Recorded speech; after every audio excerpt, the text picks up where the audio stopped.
Kamilla Cardoso has arrived.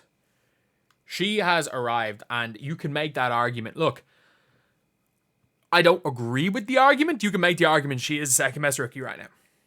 Like, if you guys are looking, the rookie of the year, not rookie of the year, the all rookie first team are 5 players that I think could be all-stars next year. Kamilla Cardoso, Angel Reese, Caitlin Clark, Leni Fibic, and Rickea Jackson. Like, and you're saying, what are you talking about Fibic? Fibic has been the top scorer for 2 games straight for the Liberty. The Liberty are 11-1 with her as a starter. But Cardoso, Rickea Jackson, like, the second place in Rookie of the Year is clearly going to be Angel Reese. But at this point in time, like, I don't know what... Like, this is going to be the best rookie class ever. Like, I know, obviously, Fibic was drafted 4 years ago and came in now, but she was drafted at 20. She's like a few months older than Cardoso. Either way, Cardoso has arrived. And if you guys agree, subscribe. We're trying to hit 28,000 by the end of the day, and we are 80 off. But I will say, what a damn performance today. She was unbelievable. Like, I read this article, and it's the most BS article ever. Could Cardoso leave the sky for the Golden State Valkyries? Closer look at expansion draft possibilities. No. The question is, the answer to this is they aren't likely to give up Cardoso. Golden State will be the 13th team formed. Like, there is no scenario where they can protect nobody. The only way they lose Cardoso is if they protect nobody. If the rules allow them to lose Cardoso, then we could be saying, then the Valkyries, like, if the rule is you can protect one player, that's the only way Cardoso is gone. And if you can protect one player, they might choose to protect Cardoso. Like, that's, no, they wouldn't. But, like, then you would say this team can show up with Aaliyah Boston, Kamilla Cardoso. They can take Rickea Jackson if they want to keep Hamby, or they can go and take Hamby. Like, the only way that Cardoso is gone is if the rules allow the Valkyries to form a super team. Otherwise, Cardoso is there. Cardoso is going to be their starter in the future. And you might be saying, oh, she had 18 the last game. Today, she only had 8 points. Man, Cardoso had Aja Wilson in hell. I think she blocked Aja Wilson 5 times. She swatted Aja Wilson and screamed in her face. Like, she had Aja in hell. She cleaned up on the boards. Like, she is as good of a defensive rebounder, as good as an offensive rebounder as there is, not named Angel Reese. She is a much better passer. She is a polished offensive player. She doesn't get enough touches, in my opinion.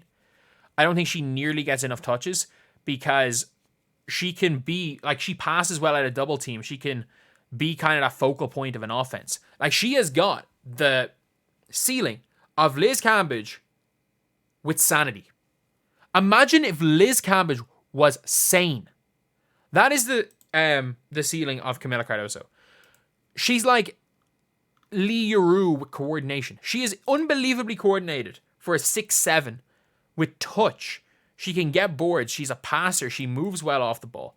Defensively, she's getting better. She's getting more aggressive. Her actual, like, ability, she's not the quickest in the world, but she can use her length to guard quicker players. And she also has got good IQ and good instincts. There are not that many players like this in the W. There are really not. This archetype there's, like, not that they don't exist, but there are very few of them. The Sky obviously took her 3. The rumor was that she was going to fall to number 4. And I think in hindsight, Rickea Jackson would have been a better rookie for Chicago. Like, I think their ceilings are very similar. But if you know you're going to get Angel Reese at 7, especially assuming Elizabeth Williams is going to be healthy, like, I think a 5 of the start of the year of Kennedy Carter, even if you want to run Kennedy Carter to 1, Kennedy Carter, Marina Mabry, or run Marina Mabry at the 1, sorry. Kennedy Carter, Mabry, Rickea Jackson, Elizabeth Williams, Angel Reese is a good playoff 5. Like, that's a real good 5. Obviously, they got rid of Mabry. Other stuff happened. But Cardoso, you still don't regret picking Cardoso. You still really don't. She has absolutely arrived as one of... Like, I'm looking at actual true centers. I think Aaliyah Boston's going to have her handful with her against the Fever. Like, Aaliyah Boston's listed as 6'5". She's not 6'5". She's not only 2 inches shorter than Cardoso. There is absolutely no way. There is no way in hell that Aaliyah Boston is only 2 inches shorter than Cardoso. We've watched them play with each other, without each other. Cardoso is just so much bigger. She just seems so much bigger on the floor. And there's also absolutely no way that Kamilla Cardoso is 215 pounds. I am 6 foot tall. I probably weigh this amount. And like, I'm probably 10 pounds overweight, but I'm about 10 pounds overweight and 7 inches shorter. There is no way that Kamilla Cardoso is 215. But she's a monster. She's an absolute monster. Her conditioning's getting better.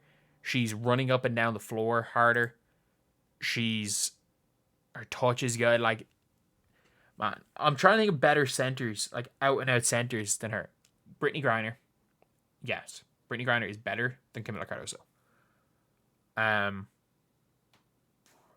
don't know. Ezzy Magbegor is better, I guess. But like, she's blocking shots almost at Ezzy Magbegor, right? Aaliyah Boston's better because she just does everything better. Jonquel Jones is better. But like, is Bree Jones that much better than Cardoso? I don't know. I really don't know. Is Kia Stokes or Gustafson better? No. Is Tina Charles better at this point in time? No. Steph Dolson better? Probably. But no, not a higher ceiling. Who plays center for the Wings? McCowan, is she better? No. Is Cameron Brink better? I doubt it. Monique Billings? I don't know. Doubt it. Azare Stevens? Doubt it. Like, she's just a force. She is a force. She's bigger, stronger, more coordinated than almost every other center in the league. She just doesn't get that enough touches.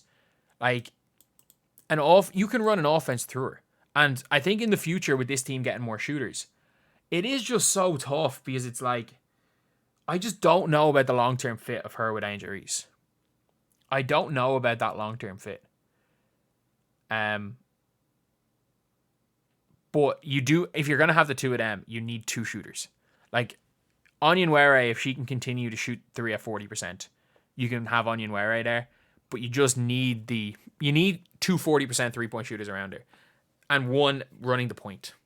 Like, that's what they really need to do for success. But, I don't know how well they fit together. I mean, I think both of them would fit better without the other.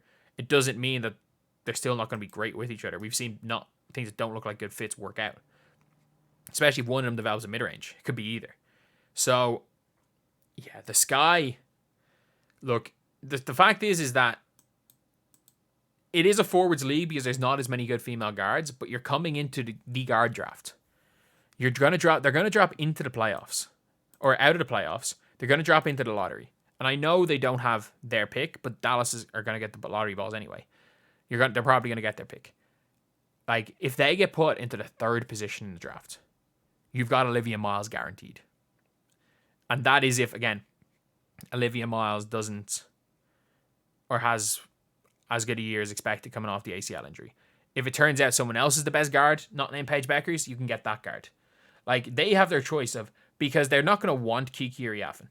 If they can get the third or fourth pick, Malonga's probably gone third. They can literally take whoever they want, not named Paige Beckers. They can just go, you know what, screw the 3-point line. We're just going to grit and grind. We're going to bring in Issa Morrow. She's played with Angel Reese. We're going to bring in Issa Morrow in. And then we're going to use our 11th pick on Raven Johnson. Or you can hope that 11th pick that the Connecticut Sun are going to have turns out to be Tahina Paupau. And a former teammate of Kamilla Cardoso, who'd be the perfect player to run the one on this team. I don't see them taking Paupau at third with their lottery pick, but you never know if she's a good college year. But yeah, this is like the arrival of Kamilla Cardoso will change everything because, look, I don't think the Sky are good this year, but Cardoso's gone overseas. She's gonna be in shape. She's already getting used to it. We saw it at South Carolina, how originally coming off the bench, it takes her a little bit of time to get used to it, get into it. But when she fully is, how good she was at South Carolina, she's starting to not only look like a good starter, look like one of the better centers in the W. And the fact, again, this is only her first year, Cardoso could be legit sooner than we think.